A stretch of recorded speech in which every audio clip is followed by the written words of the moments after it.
আমার সব শেষ রে ভাই। লক্ষ্মীপুরের রামগঞ্জে একটি স্বর্ণের দোকানের শাটারের তালা ভেঙে সিন্দুক চুরি করে নিয়ে যাওয়ার ঘটনা ঘটেছে। ঘটনাস্থলে দায়িত্বপ্রাপ্ত নৈশ প্রহরী ফরিদের রক্তাক্ত মরদেহ উদ্ধার করা হয়েছে। ধারণা করা হচ্ছে চুরির ঘটনা দেখে ফেলায় তাকে উঠিয়ে নিয়ে হত্যার পর মরদেহ ফেলে রেখে যাওয়া হয়।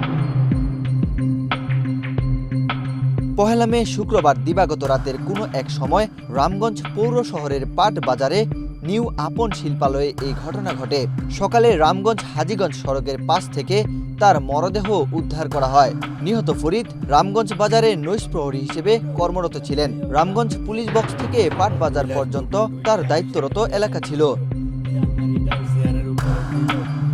বাজারের সিসি ক্যামেরার ফুটেজ দেখে স্থানীয়রা জানান এটি চুরি নয়, ডাকাতির ঘটনা।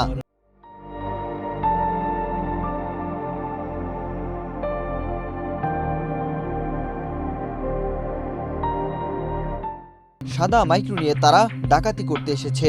ধারণা করা হচ্ছে তাদের ডাকাতির ঘটনা দেখে ফেলায় ফরিদকে ধরে নিয়ে যায়। পরে তাকে হত্যা করে মরদেহ হাজীগঞ্জ রাস্তার পাশে ফেলে রেখে গেছে।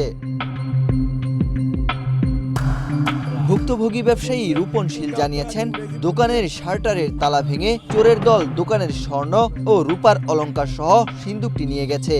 ব্যবসায়ীর প্রায় ৩০ লক্ষ টাকার ক্ষতি হয়েছে বলে ধারণা করা হচ্ছে। আমি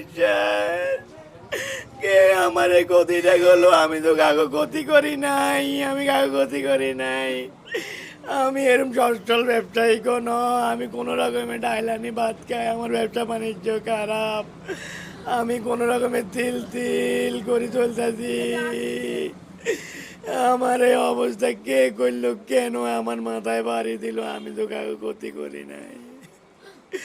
আমি কাগজে প্রশাসনের দৃষ্টি আকর্ষণ করে বলতেছি, আপনাদের দৃষ্টি, সাংবাদিক ভাইদের দৃষ্টি আকর্ষণ করে বলতেছি, আপনারা একটু আমার দয়া করে আপনার ছোটো ভাই হিসাবে একটু ক্ষতিপূরণটা দেখবেন, খতিয়ে দেখবেন কে আমার এই ক্ষতিটা করছে, আমার মাথায় বাড়ি দিয়েছে। চাঁদপুর পুলিশ ব্যুরো অব ইনভেস্টিগেশনের পরিদর্শক ইমারত হোসেন জানান, সকালে অজ্ঞাত হিসেবে ফরিদের মরদেহটি উদ্ধার করা হয়।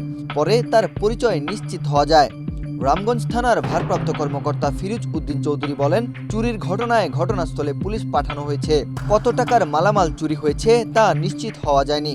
এ ঘটনায় তদন্ত করে আইনগত ব্যবস্থা নেওয়া হবে। ওয়াহিদ হুসাইন জিহাদ, বাংলাদেশ প্রতিদিন।